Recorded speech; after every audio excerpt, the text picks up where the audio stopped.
ਸੁਖਬੀਰ ਬਾਦਲ 10 ਸਾਲ ਸੱਤਾ ਦੇ ਵਿੱਚ ਰਹੇ ਆ, ਸੁਖਬੀਰ ਬਾਦਲ ਹੁਣ ਖੁਦ ਅਤੇ ਉਹਨਾਂ ਦੀ ਧਰਮ ਪਤਨੀ ਹਰਸਿਮਰਤ ਕੌਰ ਬਾਦਲ MP ਨੇ, ਤਾਂ ਕਿ ਉਹ ਨਹੀਂ ਸੀ ਆਵਾਜ਼ ਚੱਕਦੇ ਇੱਕ MP ਬਣਨ ਦੇ ਨਾਲ ਬੰਦੀ ਸਿੰਘਾਂ ਦੀ ਰਿਹਾਈ ਕਿਵੇਂ ਹੋ ਜਾਵੇ? ਸਾਰੇ ਆਪਣੇ ਆਪਣੇ ਤਰੀਕੇ ਨਾਲ ਕੋਸ਼ਿਸ਼ ਕਰ ਰਹੇ ਸੀ। ਤੁਹਾਨੂੰ ਕਿਉਂ ਲੱਗਿਆ ਕਿ ਸ਼੍ਰੋਮਣੀ ਅਕਾਲੀ ਦਲ ਉਹ ਸਹੀ ਪਾਰਟੀ ਆ ਜਿਹਦੇ ਤੇ ਆ ਕੇ ਤੁਸੀਂ ਲੜ ਸਕਦੇ? ਉਹਦਾ ਕਾਰਨ ਆ ਕਿ ਆਜ਼ਾਦ ਤੌਰ 'ਤੇ ਅਸੀਂ ਸਮਰੱਥ ਨਹੀਂ ਹੈਗੇ। ਸਿਮਰਨਜੀਤ ਸਿੰਘ ਮਾਨ ਖੁਦ ਨੂੰ ਕਹਿੰਦੇ ਆ ਅਤੇ ਸ਼੍ਰੋਮਣੀ ਅਕਾਲੀ ਦਲ ਦਾਅਵਾ ਕਰਦਾ ਕਿ ਉਹ ਪੰਥ ਦੀ ਸੇਵਾ ਕਰਦੇ ਨੇ। ਹੁਣ ਇੱਕ ਮੁੱਦੇ 'ਤੇ ਦੋ ਪੰਥਕ ਪਾਰਟੀਆਂ ਅਲੱਗ-ਅਲੱਗ ਹੋ ਕੇ ਲੜਨਗੀਆਂ, ਇਹਨੂੰ ਕੌਮ ਦੀ ਤਰਾਸਦੀ ਮੰਨਿਆ ਜਾਵੇ? ਸਾਡੇ ਤਾਂ ਉਜੜੇ ਹੋਏ ਘਰ ਵੀ ਮਾਨ ਸਾਹਿਬ ਨੂੰ ਵਾਸਤਾ ਪਾਉਂਦੇ ਆ ਕਿ ਮਾਨ ਸਾਹਿਬ ਜੀ ਤੁਸੀਂ ਮਤਲਬ ਇਸ ਟਾਈਮ ਖਾਲਸਾ ਪੰਥ ਦੇ ਨਾਲ ਖੜੋ, ਬੰਦੀ ਸਿੰਘਾਂ ਦੀ ਰਿਹਾਈ ਦੇ ਲਈ। ਮਾਨ ਸਾਹਿਬ ਜੀ ਨੇ ਤਾਂ ਕਦੇ ਸਾਡੇ ਪਰਿਵਾਰ ਦਾ ਹਾਲ ਵੀ ਨਹੀਂ ਪੁੱਛਿਆ। ਸਾਡੇ ਪਰਿਵਾਰ ਦਾ ਤਾਂ ਛੱਡੋ, ਵੀਰ ਜੀ ਦਾ ਹੀ ਕਦੇ ਹਾਲ ਪੁੱਛਿਆ ਹੋਵੇ ਪਟਿਆਲੇ ਆ ਕੇ, ਅਤੇ ਫਿਰ ਕਿਵੇਂ ਕਹਿੰਦੇ ਨੇ ਕਿ ਮੈਨੂੰ ਕੌਮੀ ਦਰਦ ਆ ਜਾਂ ਮੈਨੂੰ ਬੰਦੀ ਸਿੰਘਾਂ ਦਾ ਦਰਦ ਹੈ। ਜਦੋਂ ਸੁਖਬੀਰ ਸਿੰਘ ਬਾਦਲ ਸਿਮਰਨਜੀਤ ਸਿੰਘ ਮਾਨ ਨੂੰ ਮਿਲੇ ਨੇ ਤਾਂ ਕੀ ਤੁਹਾਡੇ ਨਾਮ 'ਤੇ ਚਰਚਾ ਚੱਲ ਰਹੀ ਸੀ ਕਿ ਤੁਸੀਂ ਦੋਵਾਂ ਪੰਥਕ ਪਾਰਟੀਆਂ ਦੇ ਤੁਸੀਂ ਉਮੀਦਵਾਰ ਹੋਵੋਗੇ? ਫਿਰ ਤੁਹਾਡੀ ਗੱਲ ਹੋਈ ਸਿਮਰਨਜੀਤ ਸਿੰਘ ਮਾਨ ਨਾਲ ਬਾਅਦ ਦੇ ਵਿੱਚ, ਜਾਂ ਤੁਹਾਨੂੰ ਪਤਾ ਲੱਗਿਆ ਹੋਵੇ ਕਿ ਤੁਹਾਡੇ ਨਾਮ ਤੋਂ ਸਿਮਰਨਜੀਤ ਸਿੰਘ ਮਾਨ ਨੂੰ ਕੀ ਦਿੱਕਤ ਸੀ? ਨਹੀਂ, ਅਸੀਂ ਤਾਂ ਉਹਨਾਂ ਨੂੰ ਬੇਨਤੀ ਕੀਤੀ ਸੀ ਜੀ। ਉਹਨਾਂ ਨੇ ਕਿਉਂ ਬੇਨਤੀ ਪ੍ਰਵਾਨ ਨਹੀਂ ਕੀਤੀ? ਕਿਉਂ ਉਹਨਾਂ ਨੂੰ ਬੰਦੀ ਸਿੰਘ ਪਰਿਵਾਰਾਂ ਦਾ ਦਰਦ ਨਜ਼ਰ ਨਹੀਂ ਆਇਆ? ਕਿਉਂ ਬੰਦੀ ਸਿੰਘਾਂ ਦਾ ਦਰਦ ਨਜ਼ਰ ਨਹੀਂ ਆ ਰਿਹਾ? CM ਭਗਵੰਤ ਮਾਨ ਆਖ ਰਹੇ ਨੇ ਕਿ ਮੈਂ ਹਸਪਤਾਲਾਂ ਦੇ ਨਾਂ 'ਤੇ, ਸਕੂਲਾਂ ਦੇ ਨਾਂ 'ਤੇ, ਕਾਲਜਾਂ ਦੇ ਨਾਂ 'ਤੇ ਵੋਟਾਂ ਮੰਗ ਰਿਹਾ ਅਤੇ ਕਈ ਧਰਮ ਦੇ ਨਾਂ 'ਤੇ ਵੋਟਾਂ ਮੰਗ ਰਹੇ ਨੇ। ਉਹਨਾਂ ਨੇ ਕੋਈ ਸਕੂਲ ਬਣਵਾਏ ਹੋਣ, ਕੋਈ ਹਸਪਤਾਲ ਬਣਵਾਏ ਹੋਣ ਤਾਂ ਲੋਕ ਉਹਨਾਂ ਦਾ ਵਿਰੋਧ ਨਾ ਕਰ ਰਹੇ ਹੋਣ। ਦੂਸਰੀ ਗੱਲ ਇਹ ਆ ਕਿ ਧਰਮ ਦੇ ਨਾਂ 'ਤੇ ਜਿਹੜੀ ਗੱਲ ਕਹੀ ਆ, ਪਹਿਲਾਂ ਇਹ ਬਿਆਨ ਦਿੰਦੇ ਹੁੰਦੇ ਸੀ ਕਿ ਬੰਦੀ ਸਿੰਘਾਂ ਦੀ ਰਿਹਾਈ ਹੋਣੀ ਚਾਹੀਦੀ ਆ, ਅਤੇ ਉਸ ਤੋਂ ਬਾਅਦ ਜਦੋਂ ਸਰਕਾਰ ਬਣ ਗਈ ਤਾਂ ਹੁਣ ਤੁਸੀਂ ਦੇਖ ਲਓ ਕਿ ਭਾਈ ਦਵਿੰਦਰਪਾਲ ਸਿੰਘ ਭੁੱਲਰ ਜੀ ਦਾ ਕੇਸ ਉਦਾਹਰਨ ਆ ਕਿ ਕੇਂਦਰ ਸਰਕਾਰ ਨੇ ਵੀ ਕਹਿ ਦਿੱਤਾ ਰਿਹਾਈ ਹੋਵੇ, ਸੁਪਰੀਮ ਕੋਰਟ ਨੇ ਵੀ ਕਹਿ ਦਿੱਤਾ ਕਿ ਰਿਹਾਈ ਹੋਵੇ, ਪਰ ਕੇਜਰੀਵਾਲ ਦੀ ਸਰਕਾਰ ਆ ਜਿਹੜੀ ਰਿਹਾਈ ਨਹੀਂ ਕਰ ਰਹੀ। ਸਰਦਾਰ ਸਿਮਰਨਜੀਤ ਸਿੰਘ ਮਾਨ ਸਾਹਿਬ ਸਾਡੇ ਬਜ਼ੁਰਗ ਨੇ, ਚਾਹੇ ਉਹ ਆਮ ਆਦਮੀ ਪਾਰਟੀ ਆ, ਜੇ ਉਹਨਾਂ ਨੂੰ ਇਹ ਲੱਗਦਾ ਕਿ ਅਸੀਂ ਬੰਦੀ ਸਿੰਘਾਂ ਦੀ ਰਿਹਾਈ ਦੇ ਮੁੱਦੇ 'ਤੇ ਸਿਆਸਤ ਹੋ ਰਹੀ ਆ, ਰਿਹਾਈਆਂ ਕਰ ਦੇਣ। ਭਾਈ ਦਵਿੰਦਰਪਾਲ ਸਿੰਘ ਭੁੱਲਰ ਜੀ ਨੂੰ ਰਿਹਾ ਕਰ ਦੇਣ, ਜਿਹੜੇ ਸਾਡੇ ਵੀਰ ਆ ਉਹਨਾਂ ਨੂੰ ਰਿਹਾ ਕਰਵਾ ਦੇਣ। ਮੈਂ ਤਾਂ ਰਾਜਨੀਤੀ 'ਚ ਆਉਣਾ ਹੀ ਨਹੀਂ ਚਾਹੁੰਦੀ। ਸੰਗਰੂਰ ਦੀ ਲੋਕ ਸਭਾ ਜ਼ਿਮਨੀ ਚੋਣ ਦੇ ਵਿੱਚ ਸ਼੍ਰੋਮਣੀ ਅਕਾਲੀ ਦਲ ਦੇ ਉਮੀਦਵਾਰ ਨੇ ਬੀਬੀ ਕਮਲਦੀਪ ਕੌਰ ਰਾਜੋਆਣਾ, ਸਾਡੇ ਨਾਲ ਨੇ, ਗੱਲਬਾਤ ਕਰਦੇ ਹਾਂ। ਸਤਿ ਸ਼੍ਰੀ ਅਕਾਲ ਭੈਣ। ਸਤਿ ਸ਼੍ਰੀ ਅਕਾਲ ਜੀ। ਕੰਪੇਨ 'ਚ ਤੁਸੀਂ ਹੈਗੇ ਹੋ, ਕੀ ਸਮੀਕਰਨ ਦੇਖਦੇ ਹੋ, ਕੀ ਰਿਸਪੌਂਸ ਕੀ ਮਿਲਦਾ ਵੋਟਰਾਂ ਦਾ?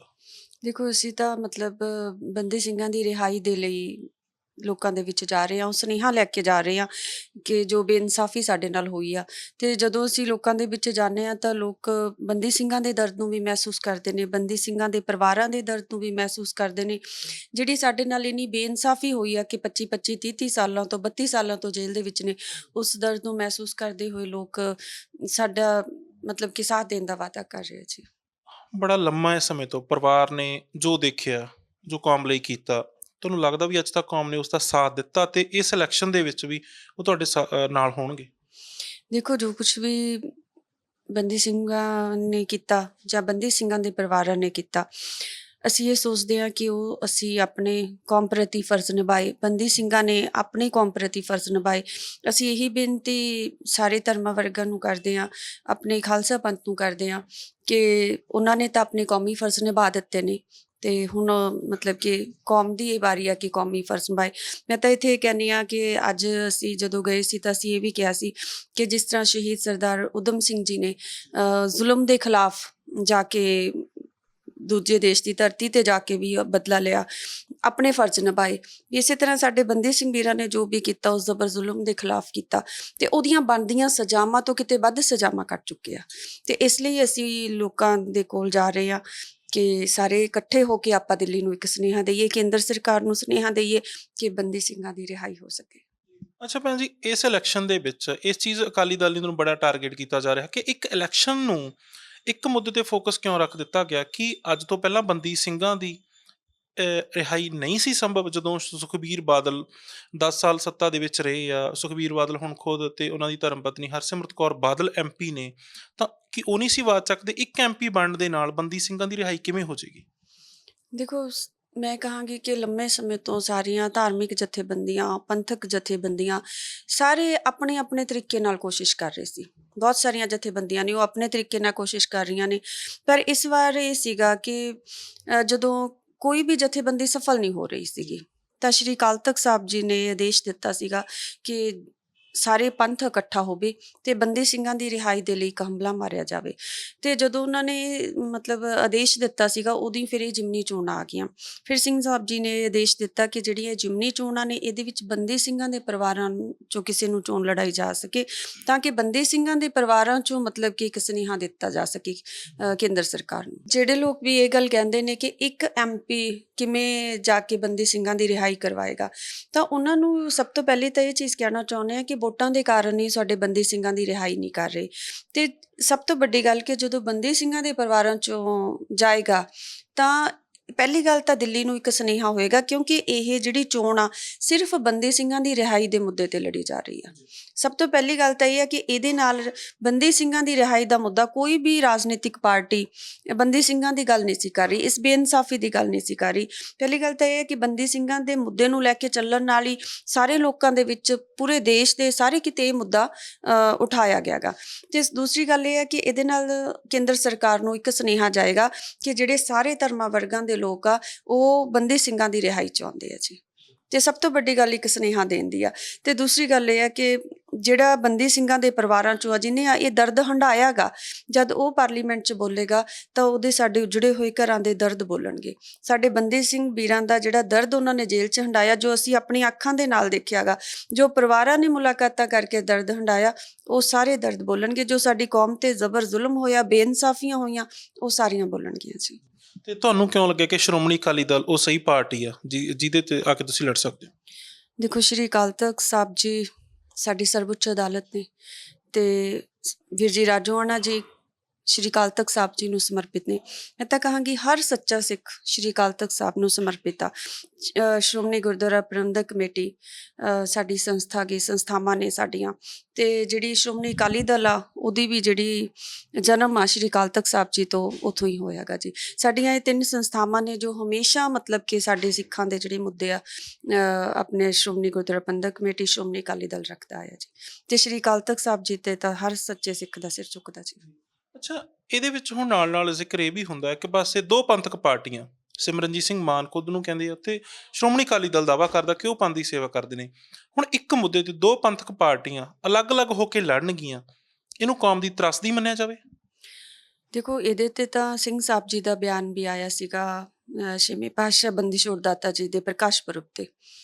ਉਹਨਾਂ ਨੇ ਕਿਹਾ ਸੀ ਕਿ ਸਾਰੇ ਸਿੱਖ ਸ਼ਕਤੀ ਇਕੱਠੀ ਹੋ ਕੇ ਬੰਦੀ ਸਿੰਘਾਂ ਦੀ ਰਿਹਾਈ ਦੇ ਲਈ ਯਤਨ ਕਰੇ। ਤੇ ਮਾਨ ਸਾਹਿਬ ਨੂੰ ਅਸੀਂ ਵੀ ਅਪੀਲ ਕੀਤੀ ਸੀ, ਵੀਰ ਜੀ ਰਾਜੋਆਣਾ ਜੀ ਨੇ ਵੀ ਅਪੀਲ ਕੀਤੀ ਸੀ, ਸ਼੍ਰੋਮਣੀ ਅਕਾਲੀ ਦਲ ਵੱਲੋਂ ਵੀ ਅਪੀਲ ਕੀਤੀ ਗਈ ਸੀ ਕਿ ਮਾਨ ਸਾਹਿਬ ਜੀ ਜਦੋਂ ਤੁਸੀਂ ਜੇਲ੍ਹ ਦੇ ਵਿੱਚ ਸੀ, ਸਮੁੱਚੇ ਖਾਲਸਾ ਪੰਥ ਨੇ ਤੁਹਾਨੂੰ ਰਿਹਾ ਕਰਵਾਇਆ ਸੀ। ਤੇ ਹੁਣ ਜਿਹੜੇ ਸਾਡੇ ਤਾਂ ਘਰ ਉੱਜੜ ਚੁੱਕੇ ਆ, ਸਾਡੇ ਤਾਂ ਉਜੜੇ ਹੋਏ ਘਰ ਵੀ ਮਾਨ ਸਾਹਿਬ ਨੂੰ ਵਾਸਤਾ ਪਾਉਂਦੇ ਆ ਕਿ ਮਾਨ ਸਾਹਿਬ ਜੀ ਤੁਸੀਂ ਮਤਲਬ ਇਸ ਟਾਈਮ ਖਾਲਸਾ ਪੰਥ ਦੇ ਨਾਲ ਖੜੋ, ਬੰਦੀ ਸਿੰਘਾਂ ਦੀ ਰਿਹਾਈ ਦੇ ਲਈ ਖੜੋ, ਕਿਉਂਕਿ ਸਭ ਤੋਂ ਵੱਡਾ ਮੁੱਦਾ ਬੇਇਨਸਾਫੀ ਦਾ ਜੇ ਕੋਈ ਹੈ ਇਸ ਟਾਈਮ ਤਾਂ ਬੰਦੀ ਸਿੰਘਾਂ ਦੀ ਰਿਹਾਈ ਆ। ਇੱਕ ਮੈਂ ਹੋਰ ਵੀ ਕਹਾਂ ਕਿ ਜਿਵੇਂ ਦੂਸਰੀਆਂ ਪਾਰਟੀਆਂ ਨੇ, ਜਿਵੇਂ ਭਗਵੰਤ ਮਾਨ ਜੀ ਨੇ ਪਹਿਲਾਂ ਇਹ ਬਿਆਨ ਦਿੰਦੇ ਹੁੰਦੇ ਸੀ ਕਿ ਬੰਦੀ ਸਿੰਘਾਂ ਦੀ ਰਿਹਾਈ ਹੋਣੀ ਚਾਹੀਦੀ ਆ। ਤੇ ਉਸ ਤੋਂ ਬਾਅਦ ਜਦੋਂ ਸਰਕਾਰ ਬਣ ਗਈ ਤਾਂ ਹੁਣ ਤੁਸੀਂ ਦੇਖ ਲਓ ਕਿ ਭਾਈ ਦਵਿੰਦਰਪਾਲ ਸਿੰਘ ਭੁੱਲਰ ਜੀ ਦਾ ਕੇਸ ਉਦਾਹਰਨ ਆ ਕਿ ਕੇਂਦਰ ਸਰਕਾਰ ਨੇ ਵੀ ਕਹਿ ਦਿੱਤਾ ਰਿਹਾਈ ਹੋਵੇ, ਸੁਪਰੀਮ ਕੋਰਟ ਨੇ ਵੀ ਕਹਿ ਦਿੱਤਾ ਕਿ ਰਿਹਾਈ ਹੋਵੇ, ਪਰ ਕੇਜਰੀਵਾਲ ਦੀ ਸਰਕਾਰ ਆ ਜਿਹੜੀ ਰਿਹਾਈ ਨਹੀਂ ਕਰ ਰਹੀ। ਤਾਂ ਕਿਤੇ ਨਾ ਕਿਤੇ ਮਤਲਬ ਸਾਡੀਆਂ ਸਿੱਖ ਜਥੇਬੰਦੀਆਂ, ਸਾਡੇ ਸ਼੍ਰੀ ਅਕਾਲ ਤਖ਼ਤ ਸਾਹਿਬ ਜੀ, ਜਿੰਨੇ ਵੀ ਸਾਡੇ ਪੰਥਕ ਸੁਹਿਰਦ ਸੀਨੀਅਰ ਲੋਕ ਨੇ, ਉਹਨਾਂ ਨੇ ਇਹੀ ਸੋਚਿਆ ਕਿ ਵੋਟਾਂ ਦੇ ਕਰਕੇ ਹੀ ਇਹ ਮਤਲਬ ਕਿ ਰਿਹਾਈ ਨਹੀਂ ਕਰ ਰਹੇ ਜੀ। ਤੇ ਇਸੇ ਕਰਕੇ ਸ਼੍ਰੀ ਅਕਾਲ ਤਖ਼ਤ ਸਾਹਿਬ ਜੀ ਦੇ ਸੰਦੇਸ਼, ਉਹਨਾਂ ਦਾ ਜੋ ਉਦੇਸ਼ ਸੀਗਾ, ਅਸੀਂ ਤਾਂ ਉਹਦੇ ਤੇ ਹੀ ਚੱਲ ਰਹੇ ਹਾਂ ਜੀ। ਅੱਛਾ, ਇੱਕ ਤੁਹਾਡੇ ਸਾਰੇ ਜਿੰਨੇ ਲੀਡਰਸ ਪ੍ਰਚਾਰ ਕਰਦੇ ਨੇ ਸ਼੍ਰੋਮਣੀ ਅਕਾਲੀ ਦਲ ਦੇ, ਸਾਰਿਆਂ ਦੇ ਵਿੱਚ ਦੂਜਿਆਂ ਨਾਲੋਂ, ਹੋਰਾਂ ਪਾਰਟੀਆਂ ਦੇ ਨਾਲੋਂ ਸਿਮਰਨਜੀਤ ਸਿੰਘ ਮਾਨ ਦਾ ਜ਼ਿਕਰ ਬਹੁਤ ਕਰਦੇ ਹੋ ਤੁਸੀਂ। ਅਸੀਂ ਇਸ ਕਰਕੇ ਕਰਦੇ ਹਾਂ ਕਿ ਮਹਿਸੂਸ ਕਰਦੇ ਹਾਂ ਅਸੀਂ ਸ਼ੁਰੂ ਤੋਂ ਹੀ, ਅੱਜ ਨਹੀਂ, ਕਿਉਂਕਿ ਅਸੀਂ ਤਾਂ 28 ਸਾਲ 30 ਸਾਲ ਸਾਡੇ ਪਰਿਵਾਰ ਨੇ ਇਸ ਦੁੱਖ ਨੂੰ ਹੰਢਾਇਆ ਆਪਣੇ ਪਿੰਡੇ ਤੇ, ਕਿ ਖਾਲਸਾ ਪੰਥ ਦੇ ਵਿੱਚ ਹਮੇਸ਼ਾ ਏਕੇ ਦੀ ਘਾਟ ਰਹੀ ਆ। ਏਕੇ ਦੀ ਘਾਟ ਕਰਕੇ ਹੀ ਸਾਡੇ ਸਿੱਖਾਂ ਦੇ ਕਾਤਲਾਂ ਨੂੰ ਸਜ਼ਾਵਾਂ ਨਹੀਂ ਹੋਈਆਂ।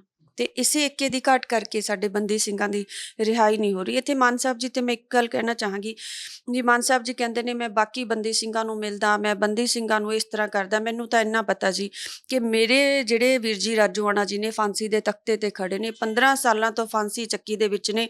ਮਾਨ ਸਾਹਿਬ ਜੀ ਇੱਕ ਵਾਰੀ ਵੀ ਕਹਿ ਦੇਣ ਜੇ ਵੀਰ ਜੀ ਰਾਜੋਆਣਾ ਜੀ ਨਾਲ ਮੁਲਾਕਾਤ ਹੋਈ ਹੋਵੇ, ਕੋਈ ਇੱਕ ਮੁਲਾਕਾਤ ਵੀ। ਵੀਰ ਜੀ ਰਾਜੋਆਣਾ ਜੀ ਨੂੰ 28 ਸਾਲਾਂ ਦੇ ਵਿੱਚ ਪਹਿਲੀ ਵਾਰ 1 ਘੰਟੇ ਦੀ ਪੈਰੋਲ ਮਿਲੀ ਸਾਡੇ ਪਿਤਾ ਜੀ ਦੀ ਅੰਤਿਮ ਅਰਦਾਸ ਦੇ ਵਿੱਚ। ਮਾਨ ਸਾਹਿਬ ਜੀ ਨੇ ਤਾਂ ਕਦੇ ਸਾਡੇ ਪਰਿਵਾਰ ਦਾ ਹਾਲ ਵੀ ਨਹੀਂ ਪੁੱਛਿਆ। ਸਾਡੇ ਪਰਿਵਾਰ ਦਾ ਤਾਂ ਛੱਡੋ, ਵੀਰ ਜੀ ਦਾ ਹੀ ਕਦੇ ਹਾਲ ਪੁੱਛਿਆ ਹੋਵੇ ਪਟਿਆਲੇ ਆ ਕੇ? ਕਦੇ ਉਹਨਾਂ ਨੇ ਫਾਂਸੀ ਚੱਕੀ ਦੇ ਵਿੱਚ ਜਾ ਕੇ ਮੁਲਾਕਾਤ ਕੀਤੀ ਹੋਵੇ 28 ਸਾਲਾਂ ਦੇ ਵਿੱਚ? ਕੋਈ ਮੁਲਾਕਾਤ ਨਹੀਂ। ਫਿਰ ਕਿਵੇਂ ਕਹਿੰਦੇ ਨੇ ਜੇ ਫਾਂਸੀ ਦੇ ਤਖਤੇ ਤੇ ਖੜੇ ਵੀਰ ਜੀ ਰਾਜੋਆਣਾ ਜੀ ਦਾ ਉਹਨਾਂ ਨੂੰ ਦਰਦ ਨਹੀਂ ਹੈਗਾ, ਤੇ ਫਿਰ ਕਿਵੇਂ ਕਹਿੰਦੇ ਨੇ ਕਿ ਮੈਨੂੰ ਕੌਮੀ ਦਰਦ ਆ ਜਾਂ ਮੈਨੂੰ ਬੰਦੀ ਸਿੰਘਾਂ ਦਾ ਦਰਦ ਹੈ ਜੀ? ਤਾਂ ਤੁਸੀਂ ਕਹਿੰਦੇ ਹੋ ਵੀ ਜਿਹੜੇ ਬੰਦੀ ਸਿੰਘ ਨੇ ਉਹਨਾਂ ਦੇ ਵੀ ਉਹਨਾਂ ਨੇ 2 ਸ਼੍ਰੇਣੀਆਂ ਵੰਡ ਰੱਖੀਆਂ ਨੇ, ਕਿਹਨਾਂ ਨੂੰ ਮਿਲਣਾ ਕਿਹਨਾਂ ਨੂੰ ਨਹੀਂ ਮਿਲਣਾ? ਮੈਨੂੰ ਤਾਂ ਜਿੰਨਾ ਹੈਗਾ ਗਾ ਕਿ ਜਿੰਨੀ ਜਾਣਕਾਰੀ ਹੈ ਬੰਦੀ ਸਿੰਘਾਂ ਦੇ ਨਾਲ ਉਹਨਾਂ ਦੀ ਕੋਈ ਮੁਲਾਕਾਤ ਨਹੀਂ ਹੈਗੀ ਸੀ। ਕਿਉਂਕਿ ਸਾਡੇ ਨਾਲ ਜਿਹੜੇ ਬੰਦੀ ਸਿੰਘ ਪਰਿਵਾਰ ਨੇ ਸਾਡੇ ਨਾਲ ਚੱਲਦੇ ਨੇ, ਅੱਜ ਵੀ ਸਾਡੇ ਨਾਲ ਸੀਗੇ। ਭਾਈ ਪਰਮਜੀਤ ਸਿੰਘ ਭਿਓਰਾ ਜੀ ਦੇ ਭਾਈ ਸਾਹਿਬ ਸਾਡੇ ਨਾਲ ਸੀਗੇ, ਤੇ ਭਾਈ ਲਖਵਿੰਦਰ ਸਿੰਘ ਨਾਰੰਗਵਾਲ ਜੀ ਦੇ ਪਰਿਵਾਰ ਸਾਡੇ ਨਾਲ ਚੱਲ ਰਹੇ ਨੇ, ਤੇ ਕਿਸੇ ਦੇ ਨਾਲ ਵੀ ਮੁਲਾਕਾਤ ਨਹੀਂ ਹੋਈ। ਇੱਕ ਇਹ ਸੀ ਕਿ ਜਦੋਂ ਸੁਖਬੀਰ ਸਿੰਘ ਬਾਦਲ ਸਿਮਰਨਜੀਤ ਸਿੰਘ ਮਾਨ ਨੂੰ ਮਿਲੇ ਨੇ ਤਾਂ ਕੀ ਤੁਹਾਡੇ ਨਾਮ ਤੇ ਚਰਚਾ ਚੱਲ ਰਹੀ ਸੀ ਕਿ ਤੁਸੀਂ ਦੋਵਾਂ ਪੰਥਕ ਪਾਰਟੀਆਂ ਦੇ ਤੁਸੀਂ ਉਮੀਦਵਾਰ ਹੋਵੋਗੇ? ਦੇਖੋ ਮੇਰੇ ਕੋਲੇ ਸੰਤ ਸਮਾਜ ਵੱਲੋਂ ਦਮਦਮੀ ਟਕਸਾਲ ਵੱਲੋਂ ਤੇ ਬੰਦੀ ਸਿੰਘਾਂ ਦੇ ਜਿਹੜੇ ਰਿਹਾਈ ਮੋਰਚਾ ਸੀ ਉਹ ਸਾਡੇ ਕੋਲੇ ਆਏ ਸੀ। ਉਹਨਾਂ ਨੇ ਮੈਨੂੰ ਉਮੀਦਵਾਰ ਐਲਾਨਿਆ ਸੀ ਕਿ ਸਾਰੀਆਂ ਪੰਥਕ ਜਥੇਬੰਦੀਆਂ ਵੱਲੋਂ, ਸਾਰੀਆਂ ਪੰਥਕ ਧਿਰਾਂ ਵੱਲੋਂ ਸਾਂਝੇ ਤੌਰ ਤੇ ਆਜ਼ਾਦ ਉਮੀਦਵਾਰ ਦੇ ਤੌਰ ਤੇ, ਤੇ ਉਹਦੇ ਵਿੱਚ ਮੈਂ ਅਸਮਰੱਥਾ ਜ਼ਾਹਰ ਕੀਤੀ ਸੀ ਕਿ ਆਜ਼ਾਦ ਤੌਰ ਤੇ ਚੋਣਾਂ ਲੜਨ ਦੀ ਸਮਰੱਥਾ ਕਿਸੇ ਵੀ ਬੰਦੀ ਸਿੰਘ ਪਰਿਵਾਰ ਦੇ ਵਿੱਚ ਨਹੀਂ ਹੈ। ਜਿੱਥੋਂ ਤੱਕ ਮੈਨੂੰ ਜਾਣਕਾਰੀ ਹੈ ਕਿ ਸਾਡੇ ਤੋਂ ਪਹਿਲਾਂ ਭੈਣ ਜੀ ਨਵਨੀਤ ਕੌਰ ਨੇ, ਭਾਈ ਦਵਿੰਦਰਪਾਲ ਸਿੰਘ ਭੁੱਲਰ ਜੀ ਦੇ ਵਾਈਫ ਨੇ, ਉਹਨਾਂ ਨੇ ਵੀ ਹਾਂ ਕੀਤੀ ਸੀ, ਪਰ ਉਹ ਕੈਨੇਡਾ ਦੇ ਸਿਟੀਜ਼ਨ ਹੋਣ ਕਰਕੇ ਉਹ ਚੋਣ ਨਹੀਂ ਸੀ ਲੜ ਸਕਦੇ। ਤੇ ਜਿੱਥੋਂ ਤੱਕ ਭਾਈ ਹਵਾਰਾ ਜੀ ਦਾ ਸਵਾਲ ਆ, ਉਹਨਾਂ ਦਾ ਸਾਰਾ ਪਰਿਵਾਰ ਅਮਰੀਕਾ ਦੇ ਵਿੱਚ ਸੈੱਟ ਆ। ਤੇ ਫਿਰ ਮੇਰੇ ਕੋਲੇ ਆਏ, ਮੈਂ ਪਹਿਲਾਂ ਨਾ ਕੀਤੀ ਸੀ, ਫਿਰ ਸਾਡੇ ਕੋਲੇ ਸ਼੍ਰੋਮਣੀ ਅਕਾਲੀ ਦਲ ਦੇ ਸਾਰੇ ਸੀਨੀਅਰ ਆਗੂ ਸਾਹਿਬਾਨ ਆਏ ਕਿ ਸ਼੍ਰੀ ਅਕਾਲ ਤਖਤ ਸਾਹਿਬ ਜੀ ਦਾ ਆਦੇਸ਼ ਹੈ, ਸੰਤ ਸਮਾਜ, ਨਿਹੰਗ ਜਥੇਬੰਦੀਆਂ, ਬੰਦੀ ਸਿੰਘ ਪਰਿਵਾਰ, ਤੇ ਫਿਰ ਅਸੀਂ ਇਹੀ ਕਿਹਾ ਕਿ ਵੀਰ ਜੀ ਰਾਜੋਆਣਾ ਜੀ ਨਾਲ ਮੁਲਾਕਾਤ ਕਰਾਂਗੇ। ਫਿਰ ਵੀਰ ਜੀ ਰਾਜੋਆਣਾ ਜੀ ਨਾਲ ਮੁਲਾਕਾਤ ਕੀਤੀ ਤਾਂ ਉਹਨਾਂ ਨੇ ਇਹੀ ਕਿਹਾ ਕਿ ਜੇਕਰ ਸਾਨੂੰ ਸ਼੍ਰੋਮਣੀ ਅਕਾਲੀ ਦਲ ਆਪਣੇ ਟਿਕਟ ਤੋਂ ਚੋਣ ਲੜਵਾਉਂਦੇ ਆ ਤਾਂ ਫਿਰ ਅਸੀਂ ਲੜਨ ਲਈ ਤਿਆਰ ਹਾਂ ਜੀ। ਉਹਦਾ ਕਾਰਨ ਆ ਕਿ ਆਜ਼ਾਦ ਤੌਰ ਤੇ ਅਸੀਂ ਸਮਰੱਥ ਨਹੀਂ ਹੈਗੇ। ਫਿਰ ਤੁਹਾਡੀ ਗੱਲ ਹੋਈ ਸਿਮਰਨਜੀਤ ਸਿੰਘ ਮਾਨ ਨਾਲ ਬਾਅਦ ਦੇ ਵਿੱਚ, ਜਾਂ ਤੁਹਾਨੂੰ ਪਤਾ ਲੱਗਿਆ ਹੋਵੇ ਕਿ ਤੁਹਾਡੇ ਨਾਮ ਤੋਂ ਸਿਮਰਨਜੀਤ ਸਿੰਘ ਮਾਨ ਨੂੰ ਕੀ ਦਿੱਕਤ ਸੀ? ਨਹੀਂ, ਅਸੀਂ ਤਾਂ ਉਹਨਾਂ ਨੂੰ ਬੇਨਤੀ ਕੀਤੀ ਸੀ ਜੀ। ਉਹਨਾਂ ਨੇ ਕਿਉਂ ਬੇਨਤੀ ਪ੍ਰਵਾਨ ਨਹੀਂ ਕੀਤੀ? ਕਿਉਂ ਉਹਨਾਂ ਨੂੰ ਬੰਦੀ ਸਿੰਘ ਪਰਿਵਾਰਾਂ ਦਾ ਦਰਦ ਨਜ਼ਰ ਨਹੀਂ ਆਇਆ? ਕਿਉਂ ਬੰਦੀ ਸਿੰਘਾਂ ਦਾ ਦਰਦ ਨਜ਼ਰ ਨਹੀਂ ਆ ਰਿਹਾ? ਕਿਉਂਕਿ ਅੱਜ ਤੱਕ ਸਭ ਤੋਂ ਵੱਡੀ ਬੇਇਨਸਾਫੀ ਬੰਦੀ ਸਿੰਘਾਂ ਨਾਲ ਹੋਈ ਹੈ, ਕਿਉਂਕਿ ਆਪਣੀਆਂ ਸਜ਼ਾਵਾਂ ਤੋਂ ਕਿਤੇ ਵੱਧ ਸਜ਼ਾਵਾਂ ਕੱਟ ਚੁੱਕੇ ਨੇ। ਸਭ ਤੋਂ ਵੱਡੀ ਗੱਲ ਤਾਂ ਇਹ ਹੈ, ਐਡੀ ਵੱਡੀ ਬੇਇਨਸਾਫੀ ਹੈ ਕਿ 28 ਸਾਲਾਂ ਬਾਅਦ ਵੀ ਵੀਰ ਜੀ ਰਾਜੋਆਣਾ ਜੀ ਆਪਣੇ ਕੇਸ ਦੇ ਫੈਸਲੇ ਦਾ ਇੰਤਜ਼ਾਰ ਕਰ ਰਹੇ ਜੀ। ਮੈਂ ਸੀਐਮ ਭਗਵੰਤ ਮਾਨ ਨੂੰ ਸੁਣ ਰਿਹਾ ਸੀ। ਸੀਐਮ ਭਗਵੰਤ ਮਾਨ ਆਖ ਰਹੇ ਨੇ ਕਿ ਮੈਂ ਹਸਪਤਾਲਾਂ ਦੇ ਨਾਂ ਤੇ, ਸਕੂਲਾਂ ਦੇ ਨਾਂ ਤੇ, ਕਾਲਜਾਂ ਦੇ ਨਾਂ ਤੇ ਵੋਟਾਂ ਮੰਗ ਰਿਹਾ ਤੇ ਕਈ ਧਰਮ ਦੇ ਨਾਂ ਤੇ ਵੋਟਾਂ ਮੰਗ ਰਹੇ ਨੇ। ਪਹਿਲੀ ਗੱਲ ਤਾਂ ਇਹ ਆ ਕਿ ਉਹਨਾਂ ਨੇ ਕੋਈ ਸਕੂਲ ਬਣਵਾਏ ਹੋਣ, ਕੋਈ ਹਸਪਤਾਲ ਬਣਵਾਏ ਹੋਣ ਤਾਂ ਲੋਕ ਉਹਨਾਂ ਦਾ ਵਿਰੋਧ ਨਾ ਕਰ ਰਹੇ ਹੋਣ। ਦੂਸਰੀ ਗੱਲ ਇਹ ਆ ਕਿ ਧਰਮ ਦੇ ਨਾਂ ਤੇ ਜਿਹੜੀ ਗੱਲ ਕਹੀ ਆ, ਅਸੀਂ ਬੇਇਨਸਾਫੀ ਦੇ ਖਿਲਾਫ, ਜੋ ਸਾਡੇ ਨਾਲ ਬੇਇਨਸਾਫੀ ਹੋ ਰਹੀ ਆ, ਹਰ ਧਰਮ ਸਾਨੂੰ ਇਹੀ ਸਿਖਾਉਂਦਾ ਜ਼ੁਲਮ ਦੇ ਖਿਲਾਫ ਲੜਨਾ, ਬੇਇਨਸਾਫੀ ਦੇ ਖਿਲਾਫ ਲੜਨਾ। ਤੇ ਜੋ ਸਾਡੇ ਬੰਦੀ ਸਿੰਘ ਵੀਰਾਂ ਦੇ ਨਾਲ ਬੇਇਨਸਾਫੀ ਹੋ ਰਹੀ ਆ ਕਿ ਆਪਣੀਆਂ ਸਜ਼ਾਵਾਂ ਤੋਂ ਕਿਤੇ ਵੱਧ ਸਜ਼ਾਵਾਂ ਕੱਟ ਚੁੱਕੇ ਨੇ। ਮੈਂ ਕਹਿੰਦੀ ਹਾਂ ਹਰ ਸੱਚੇ, ਇਕੱਲੇ ਸਿੱਖਾਂ ਦਾ ਹੀ ਇਹ ਮਸਲਾ ਨਹੀਂ ਹੈਗਾ, ਇਹ ਮਸਲਾ ਹਰ ਉਹ ਸੱਚਾ ਜੋ ਇਨਸਾਫ ਨੂੰ ਪਿਆਰ ਕਰਦਾ ਗਾ, ਉਹਦਾ ਹਰ ਕਿਸੇ ਦਾ ਮਸਲਾ ਹੈ। ਮੈਂ ਉਸੇ ਪੁਆਇੰਟ ਤੇ ਆਉਣ ਲੱਗਿਆ ਸੀ। ਇੱਕ ਮੈਂ ਇਹ ਵੀ ਪੜ੍ਹ ਰਿਹਾ ਸੀ, ਨਾਲ ਇਹ ਵੀ ਪ੍ਰਚਾਰਿਆ ਜਾ ਰਿਹਾ ਕਿ ਜੋ ਸ਼੍ਰੋਮਣੀ ਅਕਾਲੀ ਦਲ ਦਾ ਮੁੱਦਾ ਉਠਾ ਰਿਹਾ ਜਾਂ ਬੀਬੀ ਕਮਲਦੀਪ ਕੌਰ ਰਾਜੋਆਣਾ ਜੋ ਬੋਲ ਰਹੇ ਨੇ, ਉਹ ਕਿਸੇ ਇੱਕ ਧਰਮ ਤੱਕ ਸੀਮਿਤ ਹੋ ਕੇ ਰਹਿ ਗਿਆ, ਤਾਂ ਫਿਰ ਦੂਜਿਆਂ ਨੂੰ ਤੁਸੀਂ ਕੀ ਸੁਨੇਹਾ ਦੇਣਾ ਚਾਹੁੰਦੇ ਹੋ, ਮਤਲਬ ਜੋ ਪ੍ਰਚਾਰਿਆ ਜਾ ਰਿਹਾ ਹੈ ਤੁਹਾਡੇ ਬਾਰੇ 'ਚ? ਦੇਖੋ, ਅਸੀਂ ਤਾਂ ਜਦੋਂ ਸਾਡੇ ਫਾਦਰ ਸਾਹਿਬ ਸੀਗੇ ਜਿਹੜੇ ਸਾਬਕਾ ਫੌਜੀ ਸੀ ਜੀ, ਦੇਸ਼ ਦੀਆਂ 3 ਜੰਗਾਂ ਉਹਨਾਂ ਨੇ ਲੜੀਆਂ, ਸਾਰੇ ਹਿੰਦੂ ਪਰਿਵਾਰਾਂ ਦੇ ਨਾਲ ਸਾਡਾ ਉੱਥੇ ਸਾਂਝ ਸੀਗੀ, ਭਾਈਚਾਰਕ ਸਾਂਝ, ਸਾਰੇ ਪੰਡਿਤ ਪਰਿਵਾਰਾਂ ਦੇ ਨਾਲ ਸਾਡੀ ਭਾਈਚਾਰਕ ਸਾਂਝ ਸੀ। ਹੁਣ ਤੱਕ ਵੀ ਸਾਡੀ ਉਹ ਪਰਿਵਾਰਾਂ ਦੇ ਨਾਲ ਸਾਂਝ ਆ। ਸਾਡੇ ਜਿੰਨਾ ਵੀ ਜਦੋਂ ਸਾਡੇ ਤੇ ਜ਼ਬਰ ਜ਼ੁਲਮ ਹੋਇਆ ਸਰਕਾਰਾਂ ਦਾ, ਸਾਡੀ ਸਭ ਤੋਂ ਵੱਧ ਮਦਦ ਜੇ ਕਿਸੇ ਨੇ ਕੀਤੀ ਆ ਤਾਂ ਹਿੰਦੂ ਪਰਿਵਾਰਾਂ ਨੇ ਕੀਤੀ ਆ। ਤੇ ਇਸ ਲਈ ਇਹ ਕਹਿਣਾ ਕਿ ਜਿਹੜੇ ਲੋਕ ਇਹਨੂੰ ਧਰਮ ਦਾ ਮੁੱਦਾ ਬਣਾ ਕੇ ਚੱਲਦੇ ਆ, ਮੈਂ ਕਹੂੰਗੀ ਕਿ ਵੀ ਉਹ ਰਾਜਨੀਤੀ ਕਰ ਰਹੇ ਸੀ, ਕਿਉਂਕਿ ਇਹ ਧਰਮ ਇਹਨੂੰ ਬੇਇਨਸਾਫੀ ਦਾ ਮੁੱਦਾ ਗਾ। ਇਹ ਸਭ ਤੋਂ ਵੱਡਾ ਮੁੱਦਾ ਕਿ ਬੰਦੀ ਸਿੰਘਾਂ ਦੀ ਰਿਹਾਈ ਨਹੀਂ ਹੋ ਰਹੀ, ਤੇ ਬੰਦੀ ਸਿੰਘਾਂ ਦੀ ਰਿਹਾਈ ਦੇ ਲਈ ਸ਼੍ਰੀ ਅਕਾਲ ਤਖ਼ਤ ਸਾਹਿਬ ਜੀ ਤੋਂ ਹੁਕਮ ਆ ਕਿ ਸਾਰੀ ਸਿੱਖ ਸ਼ਕਤੀ, ਸਾਰੀਆਂ ਧਰਮਾਂ ਵਰਗਾਂ ਦੀ ਸ਼ਕਤੀ ਇਕੱਠੀ ਹੋ ਕੇ ਬੇਇਨਸਾਫੀ ਦੇ ਖਿਲਾਫ। ਹੁਣ ਮੈਂ ਤੁਹਾਨੂੰ ਇੱਕ ਉਦਾਹਰਨ ਦਿੰਦੀ ਹਾਂ ਜੀ। 2012 ਦੇ ਵਿੱਚ ਵੀਰ ਜੀ ਰਾਜੋਆਣਾ ਜੀ ਦੀ ਫਾਂਸੀ ਦੀ ਤਰੀਕ ਤੈਅ ਹੋ ਗਈ ਸੀ। ਸਾਰੇ ਧਰਮਾਂ ਨੇ, ਚਾਹੇ ਉਹ ਕਿਸੇ ਦਾ ਵੀ ਧਰਮ ਸੀ, ਚਾਹੇ ਉਹ ਹਿੰਦੂ ਵੀਰ ਸੀ, ਚਾਹੇ ਉਹ ਮੁਸਲਮਾਨ ਵੀਰ ਸੀ, ਚਾਹੇ ਉਹ ਈਸਾਈ ਸੀ, ਕਿਸੇ ਵੀ ਧਰਮ ਦਾ ਸੀ, ਸਾਰੇ ਧਰਮਾਂ ਨੇ ਵਿਰੋਧ ਕੀਤਾ ਸੀ ਜੀ। ਤੇ ਫਿਰ ਇਹਨੂੰ ਤੁਸੀਂ ਬੇਇਨਸਾਫੀ ਦੇ ਖਿਲਾਫ ਜਿਹੜਾ ਮੁੱਦਾ ਗਾ, ਉਹ ਕਿਸੇ ਇੱਕ ਧਰਮ ਦਾ ਨਹੀਂ ਹੁੰਦਾ, ਉਹ ਸਾਰੇ ਧਰਮਾਂ ਦਾ ਫਰਜ਼ ਆ, ਕਿਉਂਕਿ ਅਸੀਂ ਇਸ ਦੇਸ਼ ਦੇ ਵਿੱਚ ਸਾਰੇ ਧਰਮਾਂ ਦੇ ਲੋਕ ਰਲ ਮਿਲ ਕੇ ਰਹਿੰਦੇ ਹਾਂ। ਸਭ ਤੋਂ ਵੱਡੀ ਗੱਲ ਸਾਡੇ ਗੁਰੂ ਸਾਹਿਬਾਨ ਦੀ ਹੈ ਜੀ, ਜਿਨ੍ਹਾਂ ਨੇ ਸਾਨੂੰ ਸਾਂਝੀ ਬਾਲਤਾ ਦਾ ਸੰਦੇਸ਼ ਦਿੱਤਾ। ਔਰ ਸਭ ਤੋਂ ਵੱਡੀ ਗੱਲ ਇਹ ਆ ਕਿ ਗੁਰੂ ਰਾਮਦਾਸ ਜੀ ਦੇ ਦਰ ਤੋਂ ਸਾਡੇ ਸ਼੍ਰੀ ਹਰਿਮੰਦਰ ਸਾਹਿਬ ਜੀ ਦੇ ਵਿੱਚ 4 ਵਰਨਾਂ ਦੇ ਲਈ ਇੱਕ ਸਾਂਝਾ ਉਪਦੇਸ਼ ਆ, ਜਿਹੜਾ ਸੰਦੇਸ਼, ਉਹ ਬਖਸ਼ਿਸ਼ ਕੀਤਾ ਜਾਂਦਾ ਗਾ। ਤੇ ਮੈਂ ਤੁਹਾਡਾ ਇੱਕ ਭਾਸ਼ਣ ਸੁਣ ਰਿਹਾ ਸੀ, ਤੁਸੀਂ ਕਿਹਾ ਕਿ ਜੇ ਆਮ ਆਦਮੀ ਪਾਰਟੀ ਇੰਨਾ ਹੀ ਸਾਨੂੰ ਇਸ ਮੁੱਦੇ ਤੇ ਟਾਰਗੇਟ ਕਰ ਰਹੀ ਹੈ ਤਾਂ ਆਮ ਆਦਮੀ ਪਾਰਟੀ ਪਹਿਲਾਂ ਤਿਹਾੜ ਜੇਲ੍ਹ ਚੋਂ ਪ੍ਰੋਫੈਸਰ ਦਵਿੰਦਰਪਾਲ ਭੁੱਲਰ ਦੀ ਰਿਹਾਈ ਨੂੰ ਯਕੀਨੀ ਬਣਾਵੇ। ਤੁਸੀਂ ਕਿਹਾ ਕਿ ਉਹ ਸਿਆਸਤ ਕਰ ਰਹੇ ਨੇ ਇਸ ਮੁੱਦੇ ਤੇ। ਦੇਖੋ, ਮੈਂ ਤਾਂ ਇਹ ਚੀਜ਼ ਕਹਿੰਦੀ ਹਾਂ ਕਿ ਚਾਹੇ ਉਹ ਮਾਨ ਸਾਹਿਬ ਆ, ਸਰਦਾਰ ਸਿਮਰਨਜੀਤ ਸਿੰਘ ਮਾਨ ਸਾਹਿਬ ਸਾਡੇ ਬਜ਼ੁਰਗ ਨੇ, ਚਾਹੇ ਉਹ ਆਮ ਆਦਮੀ ਪਾਰਟੀ ਆ, ਜੇ ਉਹਨਾਂ ਨੂੰ ਇਹ ਲੱਗਦਾ ਕਿ ਅਸੀਂ ਬੰਦੀ ਸਿੰਘਾਂ ਦੀ ਰਿਹਾਈ ਦੇ ਮੁੱਦੇ ਤੇ ਸਿਆਸਤ ਹੋ ਰਹੀ ਆ, ਰਿਹਾਈਆਂ ਕਰ ਦੇਣ।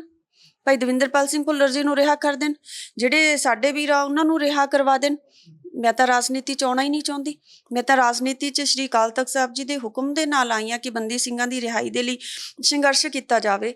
ਤੇ ਮੈਂ ਤਾਂ ਅਸੀਂ ਤਾਂ ਉਹਦੀ ਘਰੇ ਚਲੇ ਜਾਵਾਂਗੇ। ਅਸੀਂ ਤਾਂ, ਕਿਉਂਕਿ ਸਾਡਾ ਤਾਂ ਮੁੱਦਾ ਹੀ ਬੰਦੀ ਸਿੰਘਾਂ ਦੀ ਰਿਹਾਈ ਆ। ਸ਼ੁਕਰੀਆ ਭੈਣ ਜੀ, ਧੰਨਵਾਦ ਗੱਲਬਾਤ ਕਰਨ ਦੇ ਲਈ। ਸੋ ਇਹ ਸਨ ਬੀਬੀ ਕਮਲਦੀਪ ਕੌਰ ਰਾਜੋਆਣਾ, ਜਿਨ੍ਹਾਂ ਨੇ ਵਿਰੋਧੀਆਂ ਦੇ ਉਹ ਸਾਰੇ ਤਮਾਮ ਸਵਾਲਾਂ ਦੇ ਜਵਾਬ ਦਿੱਤੇ। ਜੇ ਇੱਕ ਵੱਡਾ ਸਵਾਲ ਆ ਕਿ ਇੱਕ ਸੰਸਦ ਮੈਂਬਰ ਬਣਨ ਦੇ ਨਾਲ, ਇੱਕ MP ਬਣਨ ਦੇ ਨਾਲ ਬੰਦੀ ਸਿੰਘਾਂ ਦੀ ਰਿਹਾਈ ਕਿਵੇਂ ਯਕੀਨੀ ਹੋ ਜੂਗੀ। ਆਪਣੇ ਸਹਿਯੋਗੀ ਵਿਸ਼ਾਲ ਦੇ ਨਾਲ ਮੈਂ ਗਗਨਦੀਪ ਸਿੰਘ ਰਟੌਲ, ਅੱਖਰ ਦੇ ਲਈ।